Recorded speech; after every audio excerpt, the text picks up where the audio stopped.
What's up guys, Kirk Gibson here. Today I'm going to show you how to throw a pull in Ultimate Frisbee.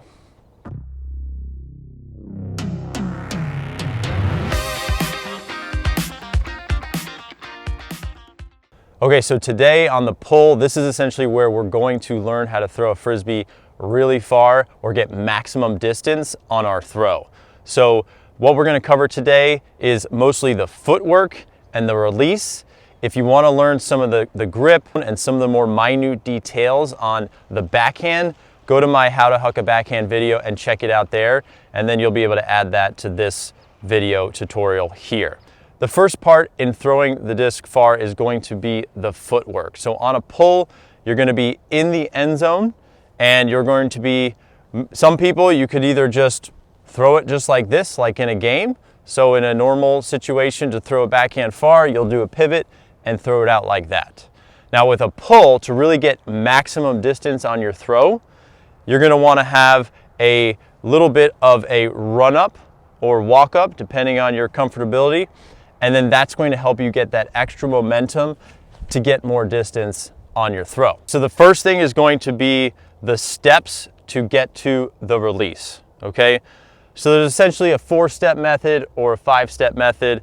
I'm gonna go over both right here. So the first one is, I'm a righty, so for righties, you're gonna start with your left foot on the 4-step method. So the first thing, you're gonna take a left foot forward, right foot forward, left foot behind, and then right foot out, just like that. So that's the basic steps. We'll do that again. So you're gonna start with your left foot behind, and then right foot out. So the key part here to really get that extra power is when you're coming through the first step, second step, the behind, your hips and your shoulders are turning away from where you're throwing to really get that extra reach with the Frisbee back like this. And then so when you come through the zone, you've got all this extra space to throw versus if I'm just, as an example, pivoting with the backhand, it's harder to do that when I'm here. But if I'm on the pull, I don't have a marker, I have nothing blocking me, I can reach all the way back and come through the zone and get some extra power like that. Okay, so the 5-step approach is essentially the same as the 4-step. The only thing that you're doing as a righty thrower is just starting with your right foot forward, and then you'll do 1, 2, 3 behind, 5. So it's just adding one extra step in the beginning. Sometimes players feel that they can get more power with a little bit more of a run up. It's just a little bit dependent on your comfortability and experience, but you know, so it's 1, 2, 3 behind, and then pull through the zone like that. So most of the power on either of these approaches is going to be generated when you're going behind.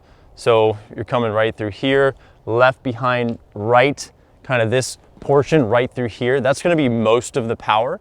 So whether you, in any of the approaches you decide to take or work through, whether you go left, right, or the 4-step approach, or you come through the 5-step approach, regardless of which one you choose, the speed in which you take that approach is not going to make as much of a difference as those last couple of steps. So whether I come very slow, 2, 3, 4, or if I decide to get a little bit of hop in my step and get a little bit jumpy, that can make a difference, but the biggest part is going to be that last snap. Okay, so now we're just going to break down that back step and then the forward release, because that's the most important. We're going to generate the most power. So when you're coming behind, right, so you've got your walk up, right, left. So when you take this left, again, your hips should be turning, shoulders should be turning, because if I kind of keep my eye here and I try to put my hand back, okay, this is where my arm ends. So I got a straight arm here, but if I turn, look how much farther away the Frisbee is than if I'm like this looking forward. But if I turn my head, face away from where I'm looking, I can get extra runway for my arm to come through and release it. So that's key. So when you're coming behind, Your head will look away, your shoulders and hips will turn. So now you're here. So when you come through and you kind of push up, you can really get some extra distance. Okay, so the next thing is going to be the release angle. So again, I cover this in my how to hook a backhand video, but the general best angle for you, again, it could be dependent on the wind and the situation, but generally it's going to be a slight inside out angle. So the outside edge is going to be down a little bit. That is easier to come through the zone. You're bending at the hips and you're coming through and you're going to be at that inside angle, and that's going to allow you to get and power through and get the most velocity on your throw. So throwing it coming through outside in or even flat, it's not going to give the disc as much of a flight and distance in that. So just when you are practicing coming through, you should be throwing at a slight inside out angle, and that's going to give you the most distance on the pole. Okay, so a more advanced method for a walk-up approach or a run-up approach is, instead of the straight shot to throwing it, is a spin move prior to the throw. So as I mentioned before, the maximum or the most distance and power that you're going to get is going to come from these last couple of steps by reaching back and coming through. Well, the spin move is going to help add some extra whip and velocity to your throw. So we're going to go over the footwork right now. So it's going to be essentially the same as the 5-step approach. You're going to start with your right foot for a righty, but you're going to turn to your right when you're walking. So this is, I'm going to show right now. So you're going to go right, left, and on your second right step, you're going to turn, cross your body like that. So you're going to start opening up to the right, and then you're going to come like this.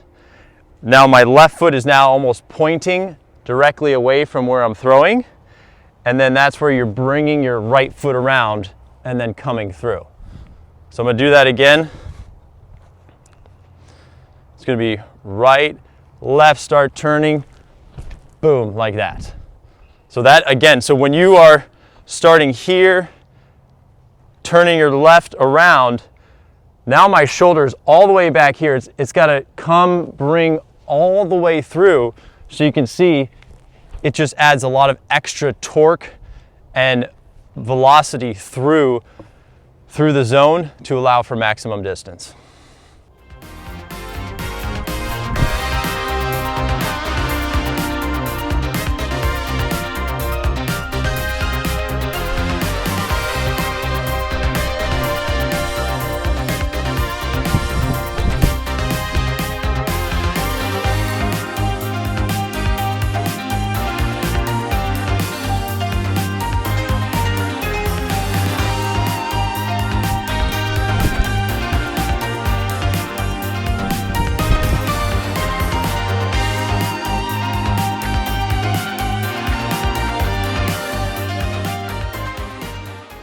Thanks for watching, guys. I hope you can use these tips to help improve your pulls and get maximum distance on your throw. If you got any questions or comments, drop them in the comments below.